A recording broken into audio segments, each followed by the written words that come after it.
नमस्कार दोस्तों, स्वागत है आपका आपके अपने YouTube channel RBSC online classes में। जैसा कि आपका मैथ का पेपर होने वाला है तो उसकी तैयारी को बेहतर से बेहतरीन बनाने के लिए एक बहुत ही बेहतरीन वीडियो है आपके लिए। पूरे मैथ के जो सभी चैप्टर हैं उनके फॉर्मूले की बात करेंगे, हम सभी महत्वपूर्ण सूत्र बात करेंगे। यानी आपका एक तरह से मैथ का पूरा आधार जो है वो आपको तैयार करना है। अगर आप पहले सूत्रों को अच्छी तरह तैयार कर लेते हो तो किसी भी प्रश्नावली को समझना बहुत ज्यादा आसान हो जाता है और वो आपको बहुत ही आसानी से समझ में आ जाती है। यहां तक कि आपके परीक्षा में कई बार तो कई सिर्फ सूत्र ही पूछ लिए जाते हैं, वहां तो आपको प्लस पॉइंट मिलता ही मिलता है। कोई भी प्रश्नावली में आपको सवाल अगर आपको सूत्र याद है तो बहुत ज्यादा चांसेस होते हैं कि आप वो सवाल कर पाएंगे। तो सबसे पहले आप सूत्रों को अच्छी तरह तैयार कर लीजिएगा। जैसा कि हमें मैथ का पूरा रिवीजन करना है तो सबसे पहले हम सूत्रों को बहुत अच्छी तरीके से तैयार कर लेते हैं। अगर हमें सूत्र बहुत अच्छी तरीके से तैयार हैं तो मैथ को तैयार करने में ज्यादा समय नहीं लगने वाला और बहुत ही बेहतरीन तरीके से हम मैथ को तैयार करने वाले हैं। तो चलिए हम स्टार्ट करते हैं। एक एक प्रश्नावली के महत्वपूर्ण सूत्र हिंदी और इंग्लिश दोनों में समझेंगे, तो दोनों ही लैंग्वेज वाले पूरा वीडियो ध्यान से देखिएगा। एक पहले चैप्टर से लगा के एंड 15वें चैप्टर तक आप पूरे सूत्र को अच्छे से रिवाइज कर लीजिएगा। वीडियो में मैं आपको यहां पर एक्सप्लेन करते हुए समझाते हुए चलूंगा ताकि आपको सूत्र समझ में आ जाए और कहीं आप भूल जाओ तो वो आपको बताई हुई बात आपको याद आ जाएगी और उससे आपको सूत्र भी याद आ जाएगा। तो बहुत महत्वपूर्ण सूत्र है, साथ में ही बहुत महत्वपूर्ण बातें क्या यहां पर समझने वाले हैं, जहां से हमारे एक एक नंबर के जो पर्सन जो है वो वहां से कवर हो जाते हैं, चाहे वो ऑब्जेक्टिव टाइप हो, चाहे वो खालिस्तान हो, या फिर हम बात करें अति लघुतरात्मक वेरी शॉर्ट टाइप क्वेश्चन, यहां से बहुत ज्यादा कॉन्सेप्चुअल क्वेश्चन जो होते हैं वो क्लियर हो जाएंगे। तो चलिए हम स्टार्ट करते हैं हमारे एक एक चैप्टर से। हमारे जो चैप्टर है मैथ के अंदर पूरे 15 जो चैप्टर हैं, 15 के 15 चैप्टर के महत्वपूर्ण जो सूत्र है, इसके अंदर महत्वपूर्ण जो भी पॉइंट है उसको हम डिस्कस करने वाले हैं। तो एक एक बात को अच्छे से ध्यान रखिएगा। पहली प्रश्नावली वास्तविक संख्या रियल नंबर से लगा के प्रायिकता यानी प्रोबेबिलिटी तक हम एक एक फॉर्मूले को बहुत ही अच्छी तरीके से सीखने वाले हैं। तो लगातार वीडियो में जुड़े रहें और वीडियो को पूरा जरूर देखिएगा। निश्चित तौर पे मैं गारंटी से कह सकता हूं आपको इससे बहुत ज्यादा फायदा होने वाला है। तो चलिए हम स्टार्ट करते हैं। हमारी जो पहली प्रश्नावली है वास्तविक संख्या रियल नंबर्स के बारे में हम पढ़ते हैं। तो इसके अंदर हमें किन किन बातों का ध्यान रखना है, तो देखिएगा कौन सा सूत्र है। सबसे पहले आपको इसके अंदर याद रखना है यूक्लिड विभाजन जो थ्योरम है, यूक्लिड विभाजन लेमा है, प्रमेय है, उसको आपको अच्छे से ध्यान रखना है। क्या होता है यूक्लिड विभाजन प्रमेय या थ्योरम जो है, भाज्य बराबर भाजक इंटू भागफल प्लस शेषफल। भाज्य बराबर क्या होता है, भाजक इंटू भागफल प्लस शेषफल, यानी dividend is equal to divisor plus quotient is equal plus reminder होता है। Dividend is equal to divisor into quotient plus क्या होता है, रिमाइंडर होता है। इसको हम यहां पर काम में ले तो इस तरह से कुछ होता है, a बराबर b into Q plus R. देखिएगा हम जब डिवाइड करते हैं तो देखिएगा हमारी जो संख्या होती है a इसके अंदर होती है, b से हम डिवाइड करते हैं, यहाँ पे जो आता है वो क्वोशिएंट q आता है और लास्ट में हमारे पास बचता है उसको हम r यानी रिमाइंडर कहते हैं। यानी ये होता है भाज्य, ये होता है सॉरी भाज्य, ये भाजक, ये भागफल और ये शेषफल। ठीक है, इस तरह से। और b का मान यानी हमेशा ही क्या होगा, जो हमारा यहाँ पे b का मान आया है, जो b होगा उससे हमेशा r से छोटा होगा, सॉरी r हमेशा b से क्या होगा, छोटा होगा, r हमेशा b से छोटा होगा। ठीक है, दूसरा हमें ज्ञात करना है दो संख्याओं का गुणनफल बराबर क्या होता है, HCF इंटू एलसीएम। दो संख्याएं कितनी भी संख्याएं हैं, ठीक है, कितनी भी संख्याएं हैं उनका आपको जो प्रोडक्ट है वो हमेशा HCF इंटू एलसीएम के बराबर होता है। दो संख्याओं का HCF और एलसीएम दोनों संख्याओं के गुणनफल के बराबर। मान लो पहली संख्या a है और दूसरी संख्या b है, इन दोनों का गुणा किसके बराबर होता है, HCF गुणा एलसीएम। किसके बराबर होता है, HCF गुणा एलसीएम। अगला हमारा महत्वपूर्ण बात याद रखनी है, अगर आपको कोई प्रमेय यानी रेशनल नंबर दे रखा है और उसमें जो भाग वाली संख्या है, जो बट्टे में संख्या आ रही है, यानी जो डिनोमिनेटर है, अगर 2 की घात 5 या 5 की घात के रूप में बन रहा है, 2 की घात या 5 की घात के रूप में बन रहा है, इसका मतलब वो शांत है, वो क्या है, टर्मिनेटिंग है। और इसके अलावा अगर है तो फिर वो क्या है, नॉन टर्मिनेटिंग है। ठीक है, टर्मिनेटिंग है, उसके अंदर टर्मिनेटिंग रिपीटिंग है और नॉन रिपीटिंग है, तो यहाँ पे बात करें हम टर्मिनेटिंग होगा ये। ठीक है, तो इस तरीके से हमें ध्यान रखना है। नेक्स्ट हम बात करते हैं हमारा जो नेक्स्ट जो हम बात करते हैं दूसरी जो हमारी प्रश्नावली है बहुपद पॉलिनोमियल्स, उसके अंदर बात करें तो अब हम इसके अंदर बात करते हैं, अगर आपको कोई द्विघात बहुपद दिया हुआ है, द्विघात बहुपद को कैसे लिखते हैं, ax square plus bx plus c। ठीक है, आपको एक क्वाड्रेटिक पॉलिनोमियल दे रखा है जिसको हम ax square plus bx plus c, ये हमें क्या है, क्वाड्रेटिक पॉलिनोमियल दे रखा है। ठीक है। इसके अंदर हमें क्या करना है, अगर हमें इसके शून्यक दोनों दे रखे हैं जीरो, एक होता है अल्फा और एक होता है बीटा, दो शून्यक हमें दे रखे हैं अल्फा बीटा, तो हमें क्या करना है, हमें यहाँ पर निकालना है शून्यकों का योग, sum of zero. Sum of zero क्या होता है, अल्फा प्लस बीटा क्या होता है, माइनस बी बटे ए, यानी एक्स स्क्वायर के साथ में जो मान होता है वो ए होता है, एक्स के साथ होता है वो बी, और सिर्फ जो संख्या होती है वो सी मान होता है। ठीक है, तो हमें यहाँ पर क्या करना है, माइनस बी का मान बटे ए का मान हमें रख देना, बी की वैल्यू बटे ए की वैल्यू यहाँ पर रख देनी है। और बात करें शून्यकों का गुणनफल यानी product of zeros, product of zeros होता है अल्फा इंटू बीटा यानी सी बटे ए, जो सी का मान होगा वो रखेंगे और बटे में ए का मान रखेंगे। नेक्स्ट इसी तरह का आपको द्विघात की जगह त्रिघात बहुपद दे दे, यानी ए एक्स स्क्वायर, त्रिघात बहुपद को लिखते कैसे, X square plus B X A X cube plus B X square plus C X plus D, इसके शून्यक 3 होंगे। ठीक है, एक बात अच्छे से ध्यान रखिएगा, जितना पॉलिनोमियल की पावर होती है, जितनी अधिकतम घात होती है, उतने उसके शून्यक होते हैं, उतने उसके जीरोज होते हैं। यहाँ पर इसकी मैक्सिमम पावर कितनी है, 2 है, मैक्सिमम पावर कितनी है 2, तो इसके जीरोज भी कितने होंगे, 2 होंगे, इसके शून्यक भी कितने होंगे, 2 होंगे। यहाँ पे इसकी जो पावर है वो कितनी है, 3 है, 3 पावर है, इसका मतलब इसके शून्यक कितने होंगे, 3 होंगे। तो हमने यहाँ पे इसके जीरोज माने हैं अल्फा बीटा और गामा अपनी तरफ से। अब हम बात करें शून्यों का योगफल क्या होता है, सम ऑफ जीरोस क्या होता है, alpha plus beta plus gamma क्या होता है, माइनस बी बटे। अगर हम दो जो है जीरोस का मल्टीप्लाई करके ऐड करें, ठीक है, ये आपसे वैसे तो नहीं पूछा जाता है, लेकिन फिर भी आप याद रखिएगा, इसका क्या होता है सी बटे, और तीसरा हमारा आता है शून्यों का गुणनफल यानी product of zeros alpha beta gamma, ये होता है डी बटे ए, माइनस डी अपॉन ए होता है। और एक आपको अच्छे से याद रखना है, द्विघात बहुपद का जो सूत्र होता है, द्विघात बहुपद कैसे बनता है उसको बनाने का जो सूत्र है वो आपको अच्छे से याद रखना है। क्या होता है, द्विघात बहुपद होता है एक्स स्क्वायर माइनस शून्यकों का योगफल इंटू एक्स प्लस शून्यकों का गुणा, यानी हम बात करें quadratic polynomial is equal to X square minus sum of zeros X plus product of zeros. बहुत महत्वपूर्ण है, इसको अच्छे से याद रखेंगे। अगर आप दूसरी प्रश्नावली में इन चीजों को अच्छे से याद रखते हैं तो आप दूसरी प्रश्नावली को बहुत ही अच्छी तरीके से कर पाएंगे। नेक्स्ट बात करते हैं आपकी थर्ड जो एक्सरसाइज है, बहुत महत्वपूर्ण है आपके, तो किस बातों का आपको ध्यान रखना है, किन किन चीजों का आपको ध्यान रखना है। तो देखिए, सबसे पहले दो चर वाले रैखिक समीकरण कौन कौन से होते हैं, pair of linear equation in two variable, two variable की लीनियर इक्वेशन कौन सी होती है, a1x plus b1y plus c1 बराबर 0, a2x plus b2y plus c2 बराबर 0। ये हमारे दो क्या हैं, वेरिएबल x और y वेरिएबल है, यहाँ पे x और y क्या है, यहाँ पर जो है चर है। ठीक है, इसकी यहाँ पर a1 b1 और c1 a2 b2 c2 की जगह आपको कोई संख्या दी होगी, नंबर दिया होगा। ठीक है, अब यहाँ पर आपको 3 कंडीशन याद रखनी है। पहली कंडीशन क्या है, यदि आपको यहाँ पर a1 और a2 क्लियर है ना, ये a1 a2 b1 b2 और c1 c2 इसकी मान निकाले, अगर a1 बटे a2 बराबर नहीं है b1 बटे b2 के, अगर a1 a2 b1 b2 के बराबर नहीं है, इसका मतलब इसके जो सॉल्यूशन है, इसके हल जो है वो किस प्रकार के होंगे, इसके सॉल्यूशन जो है वो किस प्रकार के होंगे, तो इसके हल जो होंगे अद्वितीय हल, अद्वितीय मतलब यूनिक सॉल्यूशन, अद्वितीय मतलब यूनिक सॉल्यूशन। और इसका जो ग्राफ है वो किस प्रकार का बनेगा, ग्राफ जो होगा वो किस प्रकार का बनेगा, प्रतिच्छेद रेखा बनेगा, यानी ऐसे एक दूसरे को लाइन क्या करेगी, इंटरसेक्ट लाइन बनेगी। क्या बनेगी, इंटरसेक्ट लाइन। दूसरा हमारा है, यदि a1 बटे a2 बराबर हो b1 बटे b2 के, लेकिन c1 बटे c2 क्या हो, इसके बराबर नहीं हो, तो इसका कोई भी हल नहीं होगा, नो सॉल्यूशन। क्या होगा, नो सॉल्यूशन, कोई हल नहीं। ठीक है, कोई हल नहीं। और इसमें जो ग्राफ बनेगा वो कैसा बनेगा, किधर भी दो समांतर रेखाएं बनेगी, क्या बनेगी, पैरेलल लाइन बनेगी, समांतर रेखा बनेगी, आपस में प्रतिच्छेद नहीं करेगी। और तीसरा बात करें a1 बटे a2 बराबर b1 बटे b2 बराबर c1 बटे c2, तो इसके क्या होंगे, अनेक हल होंगे, क्या होंगे, मल्टीपल सॉल्यूशन जिसको हम कह सकते हैं, या इनफाइनाइट सॉल्यूशन जिसको हम कह सकते हैं। और इसका जो ग्राफ बनता है वो कौन सा बनता है, संपाती रेखा, यानी कोइंसिडेंट लाइन। कोइंसिडेंट लाइन मतलब एक लाइन के ऊपर ही दूसरी लाइन होती है उसको कोइंसिडेंट लाइन कहते हैं। जब एक लाइन के ऊपर ही दूसरी लाइन होती है उसको कोइंसिडेंट लाइन कहते हैं। इसके ऊपर आपको 100% एक नंबर में सवाल पूछा जाएगा, तो इनको आप अच्छे से तैयार करें। ठीक है, 100% मतलब 100%, इस टेबल के ऊपर आपको 100% एक नंबर का क्वेश्चन पूछा जाएगा, इसको अच्छे से तैयार कर लें। आपको ये अब ये पूछा जा सकता है a1 बटे a2 बराबर नहीं है b1 बटे b2 के, तो इसके हल किस प्रकार के होंगे, तो आपको लिखेंगे अद्वितीय हल या यूनिक सॉल्यूशन। इसके किस प्रकार के सॉल्यूशन होंगे, आपको ये दे रखा है, इसके सॉल्यूशन किस प्रकार के होंगे, आपको लिखा है इसके हल जो है किस प्रकार के, अनेक हल, इस तरह से आपको पूछा जाता है।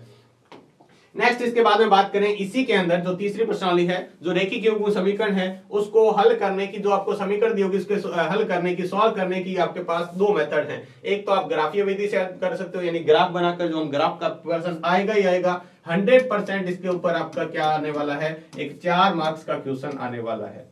ठीक है, 4 मार्क्स का क्या है क्वेश्चन आने वाला है। तो ग्राफ को अच्छे से तैयार कर लेना, इसमें से 4 नंबर का तो ग्राफ का आ जाएगा। और दूसरा है कुछ बीजगणितीय विधि भी से अलजेब्रिक मेथड है उससे भी ज्ञात कर सकते हैं, जिसके अंदर सबसे पहला आता है प्रतिस्थापन विधि, सब्स्टिट्यूशन मेथड, जिसमें x या y का मान निकाल के दूसरी समीकरण में रखते हैं। दूसरा होता है विलोपन विधि, जिसको हम कहते हैं डिलीटेशन मेथड नहीं है, एलिमिनेशन मेथड जिसको हम कहते हैं। क्या कहते हैं?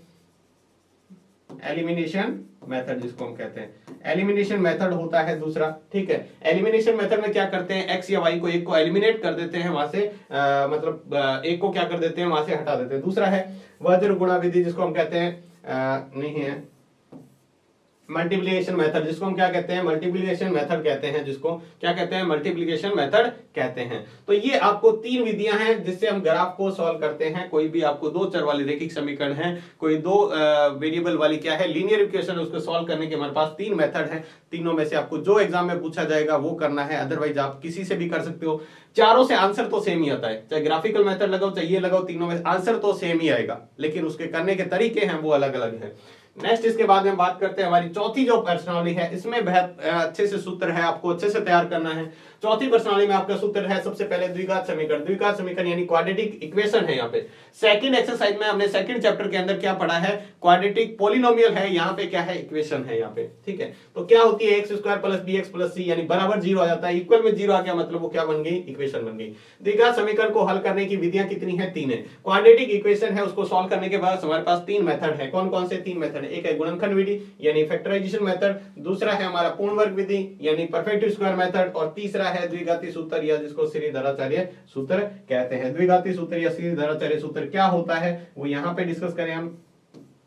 x बराबर minus B plus minus root B square minus 4ac upon 2a, ये क्या है हमारा श्रीधराचार्य जिसको सूत्र कहते हैं, द्विघाती सूत्र कहते हैं, यानी क्वाड्रेटिक फॉर्मूला जिसको हम कहते हैं वो ये होता है। ठीक है, ये अच्छे से आपको ध्यान रखना है। उसके बाद में मूलों की प्रकृति ज्ञात करने का, नेचर ऑफ ओरिजिन ज्ञात करने का हमारे पास एक जो फॉर्मूला है जिसको हम विविक्ति कर कहते हैं या डिस्क्रिमिनेंट कहते हैं, जिसको बी स्क्वायर माइनस 4ac। क्या है बी स्क्वायर माइनस 4ac? इससे हम क्या कहते हैं, विविक्ति कर कहते हैं, डिस्क्रिमिनेंट कहते हैं, जिसको डिस्क्रिमिनेंट कहते हैं। ठीक है, यहां पर इसके बाद देखिएगा, अगर ये बी स्क्वायर माइनस 4ac 0 के बराबर है, अब आपको मूलों की प्रकृति बतानी है, नेचर ऑफ उसके क्या बताने, रूट्स बताने हैं, नेचर कैसा है उसका। तो हमें क्या करना है, बी स्क्वायर माइनस 4ac अगर 0 के बराबर आ गया तो क्या होगा, मूल वास्तविक और समान होंगे। मूल क्या होंगे, वास्तविक और समान, मतलब रूट्स इसके रियल और इक्वल होंगे। दूसरा, अगर बी स्क्वायर माइनस 4ac 0 से बड़ा है, मतलब प्लस के अंदर कुछ भी मान आ रहा है, इसके अंदर प्लस के अंदर कुछ भी मान आ रहा है, मतलब प्लस 1 2 4 5 10 कुछ भी आ रहा है। ठीक है, तो उसका मतलब क्या है, मूल वास्तविक और भिन्न होंगे। वास्तविक तो होंगे लेकिन क्या होंगे, भिन्न यानी अलग अलग होंगे। रूट्स रियल एंड जो है फ्रैक्शन नहीं कहेंगे इसको, क्या कहेंगे, अनइक्वल या डिफरेंट कहेंगे। क्या कहेंगे, डिफरेंट या अनइक्वल। ठीक है, अनइक्वल कह देंगे। और तीसरा क्या है, अगर इसका मान बी स्क्वायर माइनस 4ac 0 से बढ़ा जाए, यानी माइनस में कोई भी संख्या आ गई, यानी माइनस के अंदर 1 2 5 7 कुछ भी माइनस के अंदर आ गया, इसका मतलब मूल वास्तविक ही नहीं है, मूल क्या है, नॉट रियल। इसको काल्पनिक भी कह देते हैं, वास्तविक की जगह क्या कह देते हैं, वास्तविक नहीं मतलब काल्पनिक होता है। क्या होता है, काल्पनिक, या जिसको क्या कहते हैं, इमेजिनरी कह दो या वर्चुअल जिसको हम कह देते हैं। और चौथा जो है हमारा वो क्या है, हमें क्या करना है, द्विघाती समीकरण, द्विघात समीकरण ज्ञात करने का हमारे पास सूत्र होता है, वो होता है, हम पहले पढ़ के आए हैं इसको, सेम वही है। क्या है, बी स्क्वायर, यहाँ इसको क्या कह सकते हैं, एक्स स्क्वायर मूलों का योग प्लस मूलों का गुणा, या इसको कह देते हैं x square alpha plus beta के साथ एक्स प्लस अल्फा बीटा बराबर क्या होता है, 0। अच्छे से याद रखना, इसके ऊपर भी कई बार हमें क्वेश्चन पूछ लिया जाता है, और सेकंड एक्सरसाइज में इसके ऊपर बहुत अच्छा सा क्वेश्चन है, तो आपको अच्छे से याद करना ही करना है। नेक्स्ट इसके बाद में बात करते हैं हमारी पांचवी जो प्रश्नावली है, पांचवा चैप्टर है समांतर श्रेणी एपी जो है हमारी, उसके अंदर से आपके फॉर्मूले बहुत ज्यादा इंपॉर्टेंट है। इसका तो सवाल भी आपके फॉर्मूला से ही बेस सवाल है, तो आपको इसको अच्छे से करना है। जो एपी हमारी होती है, एपी है, ये ध्यान रखना, एपी जो होती है वो क्या होती है, ए प्लस डी, ए प्लस 2d। ठीक है, इसको हम ए को क्या बोलते हैं, फर्स्ट टर्म, जो प्रथम पद होता है इसको ए बोलते हैं, सार्वंतर डी होता है, कॉमन डिफरेंस जिसको कहते हैं, और अंतिम पद को किससे लिखते हैं, एन या फिर एल से लिख देते हैं, एन या फिर एल यानी अंतिम पद है। nवां पद ज्ञात करने का हमारा सूत्र क्या है? nवां पद ज्ञात करने का हमारा सूत्र है, nवां पद ज्ञात करने का सूत्र है वो है en बराबर a plus n minus 1 into D. nth term find करने का हमारा जो फॉर्मूला है, n टर्म कैसे फाइंड करते हैं? किसी भी एपी की n टर्म आपको निकालनी है, मतलब 10, 100 भी कोई सी भी आपको निकालनी है, तो an बराबर a plus n minus 1 into D. a का मतलब जो a का मतलब होता है फर्स्ट टर्म यानी प्रथम पद, n का मतलब होता है कितने पदों की संख्या, और डी का मतलब होता है सार्वअंतर यानी कॉमन डिफरेंस। वही बात करते हैं प्रथम n पदों का योगफल ज्ञात करने का, तो हमारे पास फॉर्मूला है Sn बराबर n बटे 2 2a plus n minus 1 into D. एक तो ये होता है, ठीक है, योग ज्ञात करने का, जैसे 10 पदों का, 15 पदों का, 20 पदों का। और यह हमारे पास दूसरा होता है Sn बराबर n प्लस n बटे 2 a प्लस l कह दो, या इस l की जगह हम क्या कर लिख सकते हैं? an भी लिख सकते हैं, l मतलब अंतिम पद, l भी लिख सकते हैं। और ये एक और इंपॉर्टेंट सवाल है, अगर दो पदों के बीच का समांतर श्रेणी के कोई भी दो पद है उसके बीच का पद आपको निकालना है, तो b बराबर a प्लस c बटे 2। यानी आपको मान लो ये दे रखा है, यहाँ पे 5 दे दिया और यहाँ पे दे दिया, बीच में खाली छोड़ के यहाँ पे दे दिया आपको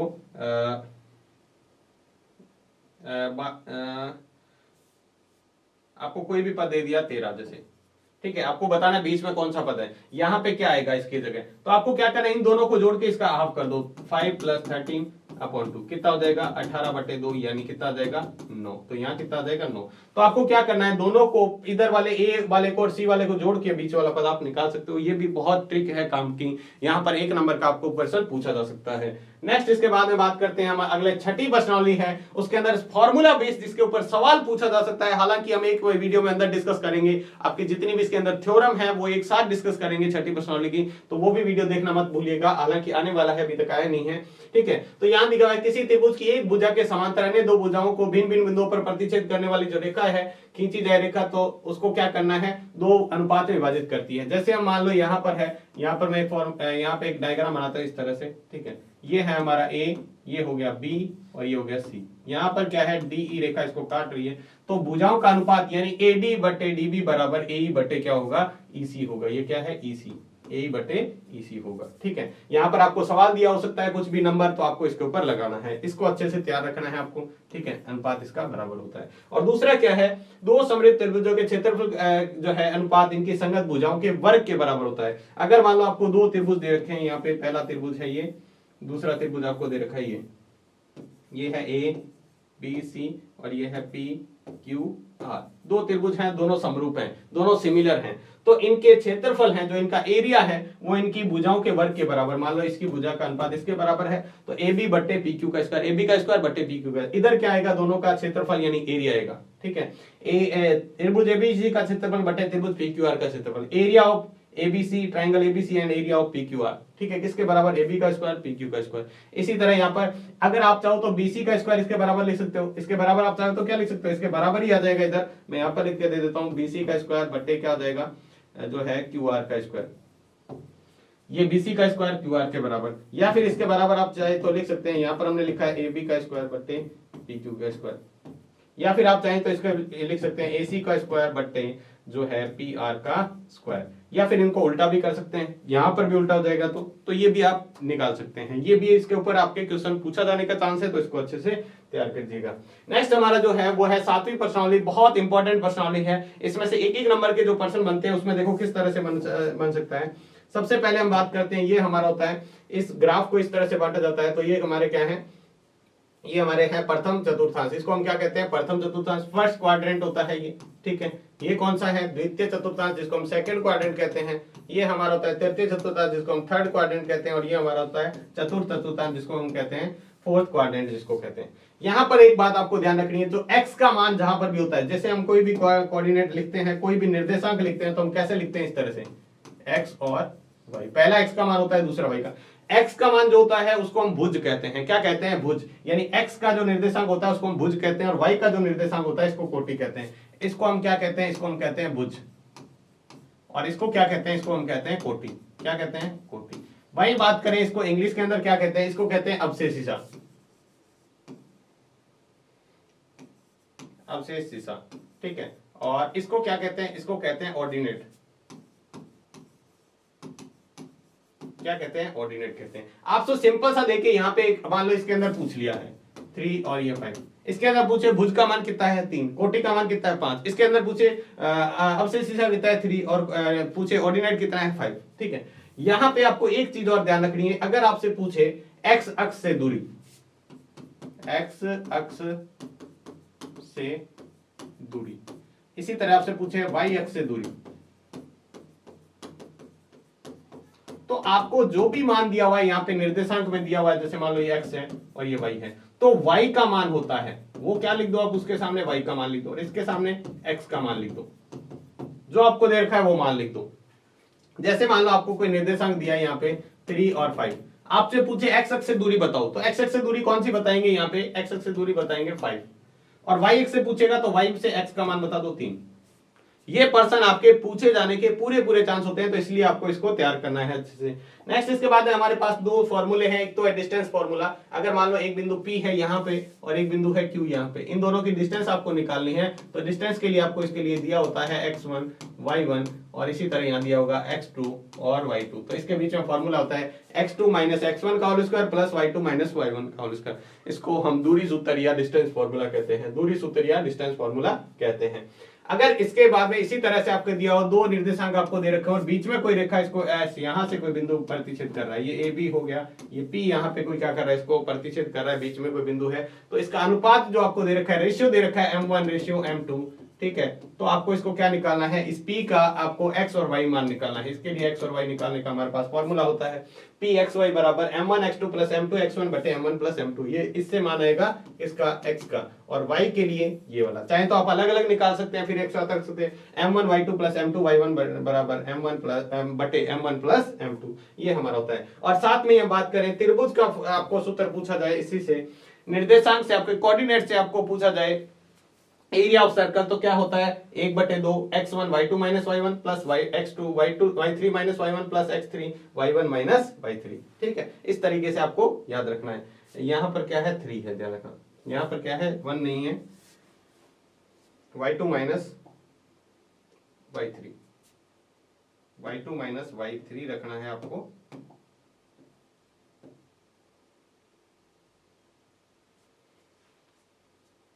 ठीक है, तो इस तरीके से आपको तैयार करना है। नेक्स्ट हम इसके बाद में बात करते हैं, ये तीनों सूत्र आप अच्छे से याद रखिएगा, एक दूरी सूत्र आपको याद रखना है, एक अनुपात वाला, और तीसरा क्या है त्रिभुज का फॉर्मूला। उसके बाद में बात करते हैं आठवीं प्रश्नावली। आठवीं प्रश्नावली बहुत महत्वपूर्ण है। सबसे पहले आपसे जो इंपॉर्टेंट चीज है वो है पाइथागोरस थ्योरम, यानी पाइथागोरस प्रमेय, कर्ण स्क्वायर बराबर आधार स्क्वायर प्लस लंब स्क्वायर, यानी जो हाइपोटेनियस का square is equal to perpendicular square plus base square, ये हमारी होती है पाइथागोरस थ्योरम। ठीक है, नॉर्मली हमारा जो है बात करें यहाँ पे, तो ये अगर कोण थीटा है तो ये हमारा क्या हो जाएगा, जैसे मान लो ए, ये हो गया बी और ये सी, ये राइट एंगल है।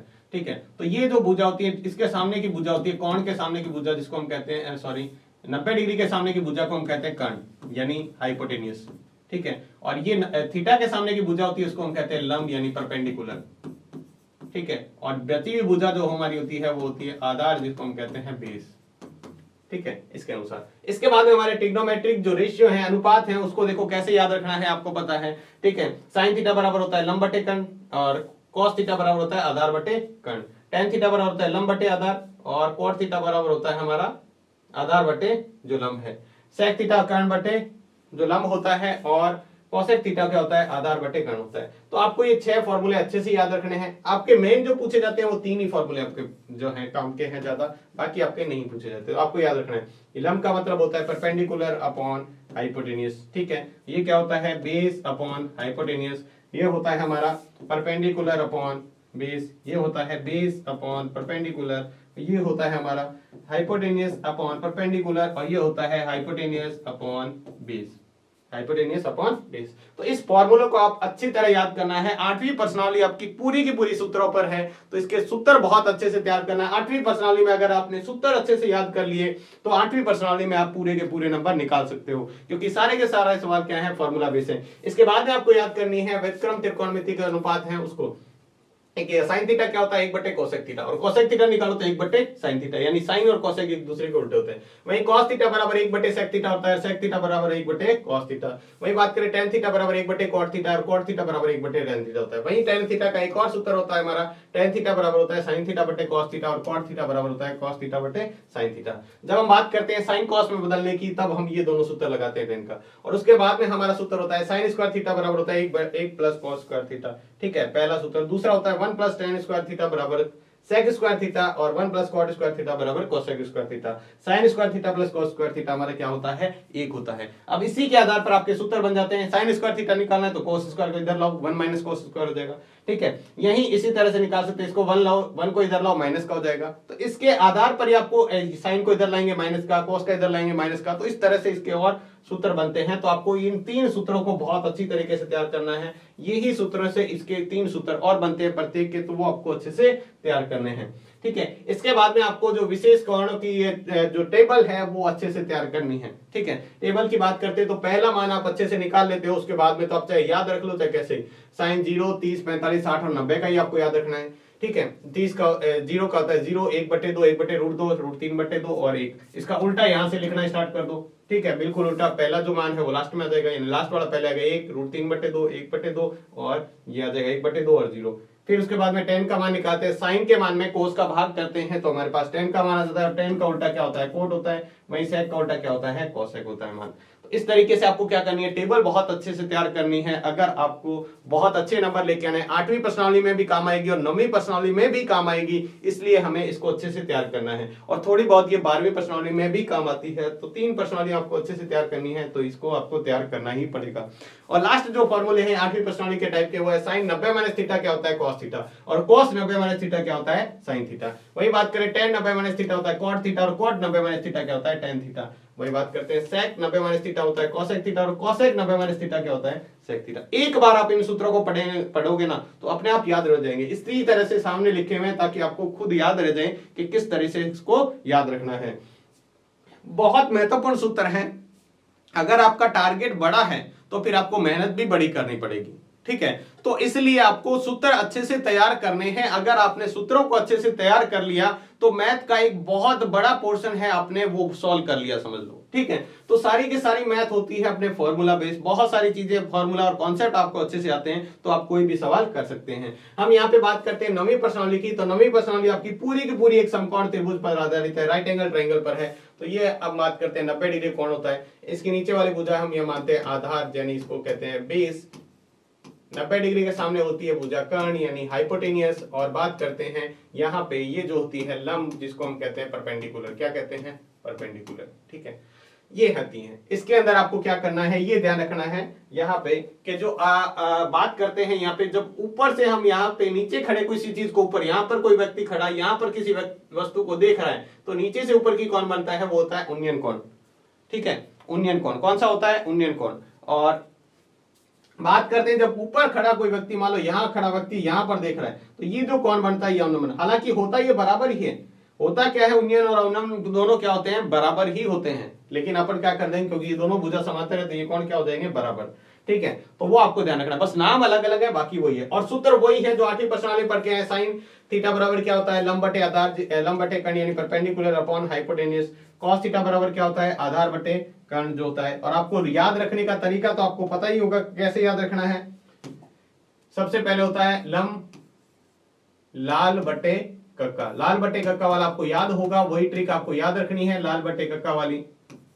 ठीक है, ये किसका होता है, याद रखने के लिए आपको पता होगा, सबसे पहला सूत्र होता है साइन का, उसके बाद होता है कॉस का, और उसके बाद होता है टेन का। वहीं उल्टा बात करें कोट का, ये होता है सेक का, और ये होता है कॉसेक का। ये सूत्र आपके पूरे बन जाते हैं। इंग्लिश मीडियम वालों की बात करें तो हमारी जो ट्रिक होती है वो होती है पढ़ ले बेटा पढ़ ले, पढ़ ले बेटा पढ़ ले, होना है बाईपास, यानी होना है बाईपास। वही बात है, साइन का, कोस का, टेन का, कोट से कोसेक, इनको आपको अच्छे से याद रखना है। अगर आप पढ़ोगे तो आप अच्छे से याद रख पाओगे। सूत्र वही है, वापस हमारे जो वहां पर पढ़े थे वो के वो सूत्र हैं। आपको 8वीं प्रश्नावली के आप सूत्र याद करते हो तो 9वीं प्रश्नावली आपकी अपने आप तैयार हो जाती है, ज्यादा कोई दिक्कत वाली बात नहीं है। यहां से हम बात करते हैं यहां से 10वीं प्रश्नावली में हमारी दो चीजें आपको अच्छे से याद रखनी है, जिसके अंदर पहली चीज ये है कि किसी बाह्य बिंदु से वृत्त पर खींची गई स्पर्श रेखाएं समान लंबाई की थी। ठीक है, और बात करते हैं, डायग्राम थोड़ा सा उल्टा बना हुआ है यहाँ पे, ये इसका डायग्राम है, ध्यान रखना, ये नीचे वाली लाइन है, इसका डायग्राम है। ये वृत्त के किसी बिंदु पर स्पर्श रेखाएं स्पर्श बिंदु पर जाने वाली त्रिज्या पर लंब होती है। यानी ये क्या है, ये त्रिज्या और यहाँ स्पर्श रेखा है, तो इसके साथ 90 डिग्री कोण बनेगा। ये ध्यान रखना, इसका डायग्राम है, ये इसका डायग्राम है यहाँ पे। ठीक है, और बात करते हैं यहाँ पे दोनों स्पर्श रेखा वृत्त के बाह्य बिंदु से खींची गई स्पर्श रेखा है। ये देखिएगा, इसका डायग्राम ये वाला है, इसका डायग्राम ये वाला है। ठीक है, तो यहाँ पे जो बाह्य बिंदु से हमने ये बाह्य बिंदु से स्पर्श रेखा खींची है, दोनों स्पर्श रेखाओं की लंबाई क्या होती है, बराबर होती है। और एक बात अच्छे से याद रखिएगा, ये जितना कोण बनता है उसके सामने वाला ये कोण, दोनों का योग 180 डिग्री होता है। कई बार एक तरफ देके दूसरा पूछे तो 180 में से घटा दो, चाहे ये वाला इसमें से घटाओ, चाहे ये वाला इसमें से घटाओ, 180 डिग्री ही होता है दोनों का योग। नेक्स्ट, इसके बाद में हमारी बात करते हैं 11वीं प्रश्नावली में। तो 11वीं प्रश्नावली में कोई सूत्र नहीं है, आपको क्या है, कंस्ट्रक्शन वाली प्रश्नावली है, रचना वाली। तो उसके अंदर किन किन बातों का ध्यान रखना है, रेखाखंड को विभाजित करना आना चाहिए। ठीक है, एक लाइन जो सेगमेंट है उसको डिवाइड करना आना चाहिए, बाइसेक्ट करना आना चाहिए। दूसरा है त्रिभुज की रचना करनी आनी चाहिए, कंस्ट्रक्शन ए ट्राइंगल सिमिलर, और एक समरूप त्रिभुज, एक त्रिभुज आपको दिया होगा उसके समरूप एक सिमिलर और एक और ट्राइंगल आपको बनाना है, त्रिभुज बनाना है, उसकी प्रैक्टिस करनी है। और साथ में तीसरा जो पॉइंट है, वृत्त की स्पर्श रेखा आपको खींचनी आनी चाहिए, एक टेंजेंट लाइन आपको ड्रॉ करनी आनी चाहिए सर्किल का। ठीक है, तो ये तीनों आपको पॉइंट अच्छे से तैयार करने हैं। नेक्स्ट, इसके बाद में बात करते हैं हमारी जो प्रश्नावली है 12वीं प्रश्नावली। इसके अंदर आपको कई सूत्र हैं, इनको अच्छे से तैयार करना है। जैसा कि हम बात करते हैं वृत्त की परिधि की, सर्कमफ्रेंस ऑफ सर्कल क्या होता है, 2πr। बात करते हैं वृत्त का क्षेत्रफल यानी एरिया ऑफ सर्कल क्या होता है, πr²। इसके बाद में हमारे महत्वपूर्ण सूत्र स्टार्ट होते हैं, जो वह है वृत्त के चाप की लंबाई क्या होता है, πr θ/180, πr θ/180। कई बार इसको हम इस तरह से न लिखे, इसके भी इस तरह से भी लिख सकते हैं, 2πr θ/360। हालांकि ये होता है बाद में 360 में से ये कट जाता है, दो बार तो 180 आ जाएगा, लेकिन हम याद रखते हैं क्योंकि हम सभी में 360 अपॉन में लेते हैं, इसलिए इस तरीके से याद रखते हैं। क्योंकि जो चाप की लंबाई है, आर्क ऑफ लेंथ है, वो किससे बनती है, परिधि से बनती है। ये देखो हमारा परिधि का सूत्र है। और जो वृत्तखंड का त्रिज्याखंड का जो क्षेत्रफल होता है वो वृत्त के क्षेत्रफल से बनता है। तो देखिएगा यहाँ पे हमारा त्रिज्याखंड, लघु त्रिज्याखंड या सिर्फ त्रिज्याखंड का है, उसका क्षेत्रफल एरिया ऑफ सेक्टर क्या होता है, πr² θ/360, πr² θ/360। नेक्स्ट, इसके बाद में बात करें लघु आपको दीर्घ त्रिज्याखंड निकालना है, यानी मेजर सेगमेंट आपको मेजर एरिया ऑफ सेक्टर निकालना है, तो उसको सर्कल में से घटा देते हैं। यानी वृत्त के क्षेत्रफल में से एक त्रिज्याखंड का आपको लघु त्रिज्याखंड का क्षेत्रफल घटाना है। इसी तरह बात करते हैं आपको लघु वृत्तखंड का क्षेत्रफल आपको निकालना है, वृत्तखंड का एरिया ऑफ सेगमेंट आपको निकालना है। तो सेगमेंट का सूत्र होता है πr² θ/360, 1/2 r² sin theta, 1/2 r² sin theta, या r² sin θ/2, कुछ भी याद रख सकते हो, बिल्कुल यही। ठीक है, और आपको इसका मेजर का निकालना है यानी दीर्घ का निकालना है, तो इसको वृत्त के क्षेत्रफल में से घटा देंगे। यानी आपको दीर्घ वृत्तखंड का क्षेत्रफल निकालना है, तो वृत्तखंड का क्षेत्रफल वृत्त का क्षेत्रफल माइनस लघु वृत्तखंड का क्षेत्रफल। ठीक है, यानी πr², बाकी वो सूत्र है वैसे वैसे लगा दो। इसके बाद में आपको दो इंपॉर्टेंट बातें याद रखनी है। जो घड़ी की मिनट की सुई होती है वो 1 मिनट में 6 डिग्री का कोण बनाती है। कितने डिग्री का, 6 डिग्री का। जो आपको बात करें angle made by the minute hand जो है 1 मिनट में 6 डिग्री का क्या करती है, एंगल बनाती है। और वही बात करें घंटे की सुई है, वो 1 मिनट में आधे डिग्री का कोण बनाती है। कितने डिग्री का, आधे डिग्री का कोण बनाती है। कितने डिग्री का, यहाँ पे आएगा डिग्री का चिन्ह, आधे डिग्री का कोण बनाती है। जो मिनट हैंड होती है, सेकंड जो आर हैंड होती है, वो आधे डिग्री का कोण बनाती है। ठीक है, इन बातों का आपको अच्छे से ध्यान रखना है। ये दोनों, और जो इसके मिनट की या घंटे की सुई की लंबाई होती है वो क्या होती है, इसकी रेडियस होती है, त्रिज्या होती है, रेडियस या त्रिज्या होती है। नेक्स्ट, इसके बाद बात करते हैं 13वीं प्रश्नावली में सबसे ज्यादा आपके सूत्र हैं, लेकिन इसको कैसे याद रखना है, इंपॉर्टेंट तरीका है याद रखने का। तो देखिएगा किस आसान से तरीके से हम याद रख सकते हैं इसको। सबसे पहले बात करते हैं हम घनाभ की। तो घनाभ क्या होता है, घनाभ हमारा इस आकार का होता है, जैसा कि हम एक बॉक्स बना लेते हैं घनाभ का। ठीक है, इस आकार का होता है, ये रहा हमारा घनाभ। ठीक है, ये घनाभ है। और ये क्या होगी, एक इसकी साइड यानी भुजा जिसको कहते हैं, एक कह दिया। ठीक है, इसकी लंबाई चौड़ाई ऊंचाई बराबर होती है, तो ये हमारा क्या हो गया, घनाभ हो गया। अब घनाभ का संपूर्ण परिधि total surface area of cube कितना होता है, 6a², 6a² मतलब 6 इंटू भुजा स्क्वायर जिसको बोलते थे, 6 इंटू साइड का स्क्वायर। दूसरा इसका क्या है, आयतन ज्ञात करना है, भुजा क्यूब होता है, या a क्यूब कह दो या साइड का क्यूब कह दो। वही बात करते हैं इसके विकर्ण की लंबाई क्या होती है, √3a, √3 और a यानी भुजा। नेक्स्ट बात करते हैं हमारे घनाभ का। तो घनाभ की देखो क्या होती है आकृति, घनाभ की कुछ आकृति आपको पता है इस तरह की होती है, ठीक है, जिसकी ये क्या होती है, इसकी लंबाई होती है, ये क्या होती है, इसकी जो है चौड़ाई होती है, और ये क्या होती है, इसकी ऊंचाई होती है, ठीक है, लंबाई चौड़ाई होती है। तो घनाभ का संपूर्ण पृष्ठीय क्षेत्रफल यानी total surface area of cuboid क्या होता है, 2l into B plus B into H plus H into L होता है। वही बात करते हैं घनाभ का आयतन यानी वॉल्यूम ऑफ क्यूबॉइड क्या होता है, l into B into H होता है, l into B into H होता है। और वही बात करें घनाभ का विकर्ण की लंबाई आपसे पूछ ले, यानी किसी भी कमरे के अंदर घनाभ का कमरा है उसके अंदर लंबी से लंबी कितनी रॉड रख सकते हैं, कितनी लंबी की रॉड रख सकते हैं, तो आपको फॉर्मूला लगाना है root L square plus B square plus H square. L square plus B square plus H square क्या होता है, घनाभ का विकर्ण यानी इसका डायगोनल होता है, विकर्ण यानी क्यूबॉइड, क्यूबॉइड का क्या होता है, डायगोनल होता है। वही बात करते हैं आपके बेलन की। बेलन का जो फॉर्मूला होता है वो क्या होता है, वक्र पृष्ठीय क्षेत्रफल यानी कर्व सरफेस एरिया क्या होता है बेलन का, पाई आर 2 पाई आर एच क्या होता है, 2 पाई आर एच होता है, ठीक है। और बात करते हैं बेलन का टोटल सरफेस एरिया यानी संपूर्ण पृष्ठीय क्षेत्रफल क्या होता है, वो होता है 2 pi R H plus R. देखिएगा बेलन की हम बात करते हैं तो बेलन कुछ इस आकृति का होता है, हमने पढ़ रखा है बेलन जो है इस आकृति का यानी सिलेंडर इस आकृति का होता है। अब यहाँ पे सीएसए और टीएसए में क्या फर्क होता है, संपूर्ण पृष्ठीय क्षेत्रफल और वक्र पृष्ठीय क्षेत्रफल, यानी ये सिर्फ बाहर बाहर वाला घुमा हुआ भाग ले लेते हैं तो ये तो होता है वक्र पृष्ठीय क्षेत्रफल, और जब इसके ऊपर ढक और इसका पेंदा नीचे वाला भी ऊपर दोनों ऊपर से और नीचे से दोनों तरफ से बंद कर देते हैं किसी से वर्त से, तो ये बन जाता है टोटल सरफेस एरिया, जिसका फॉर्मूला क्या होता है 2 pi R H plus are होता है। वही बात करते हैं बेलन का आयतन यानी वॉल्यूम क्या होता है इसका सिलेंडर का, तो वो क्या होता है, वो होता है पाई आर स्क्वायर एच, क्या होता है, पाई आर स्क्वायर एच होता है। वही बात करते हैं शंकु की। तो शंकु का जो बात करते हैं, शंकु का जो डायग्राम है वो कुछ इस तरह का होता है। शंकु आपने देख रखा होगा, कौन जो होता है कुछ इस शेप का होता है, ठीक है, इस शेप का होता है कौन, ठीक है। तो इसकी हम बात करते हैं शंकु का वक्र पृष्ठीय क्षेत्रफल, कर्व सरफेस एरिया ऑफ कौन, कौन का क्या होता है पाई आर एल, एल क्या होता है, ये वाली लेंथ होती है यहां से ये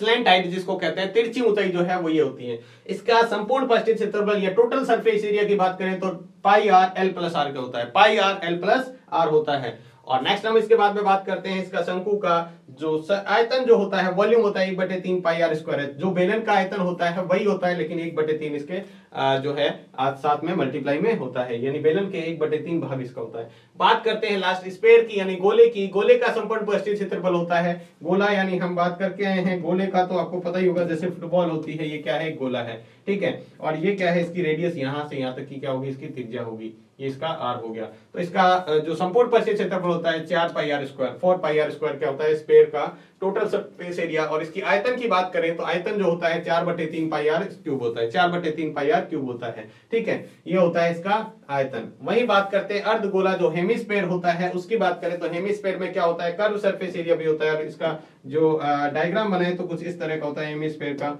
ये देखिएगा कुछ इस तरह का बनता है हेमिस्फीयर में।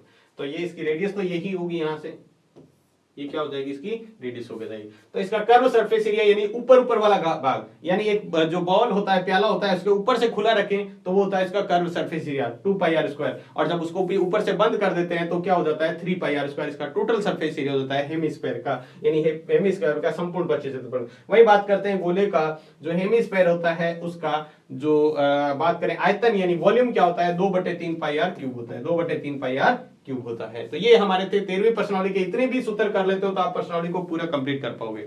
बात करते हैं हमारी 14वीं प्रश्नावली की जो सबसे ज्यादा नंबर की है, आपके 11 नंबर की राजस्थान बोर्ड के हिसाब से बात करें तो इसके अंदर हम बात करें सबसे पहले हमारा है समांतर माध्य। क्या निकालना है आपको, मीन जो निकालना होता है समांतर माध्य, वो उसका सूत्र क्या होता है, नॉर्मल सूत्र बात करें, हमें कुछ संख्याएं दे रखी है 3 4 5, तो उसका तो हम निकाल सकते हैं आंकड़ों का योग बटे आंकड़ों की संख्या, ठीक है, इससे निकाल सकते हैं। जितने आपके पास नंबर हैं, जितने आपके पास क्या दे रखे हैं, आपको नंबर दे रखे हैं, उन सब का सम करके और कितने वो नंबर है उसको डिवाइड कर दो, आपके पास आ जाएगा। जैसे x1 + x2 + x3 सबको ऐड कर दो, ये x नहीं आएगा यहाँ पे, ठीक है, इन सबको क्या कर दो, ऐड कर दो, आपके पास क्या आ जाएगा, इसका आंसर आ जाएगा, ठीक है। नेक्स्ट इसके बाद बात कर बट्टे x कर दो, या फिर हमारे पास अगर टेबल बनी हुई है तो फिर उसको किससे सॉल्व करेंगे, टेबल बनी हुई है तो कैसे सॉल्व करेंगे, तो हम उसके लिए एक फॉर्मूला लगाते हैं, कौन सा, समांतर माध्य निकालने का। हमारा जो मीन निकालने के 3 मेथड है हमारे पास, प्रत्यक्ष विधि यानी डायरेक्ट मेथड, कल्पित विधि यानी अनजुग्म मेथड, और तीसरी बात करें पग विचलन विधि यानी स्टेप डिवीजन मेथड। तो साधारण बात करें, हमारा प्रत्यक्ष विधि सबसे इंपॉर्टेंट और सबसे महत्वपूर्ण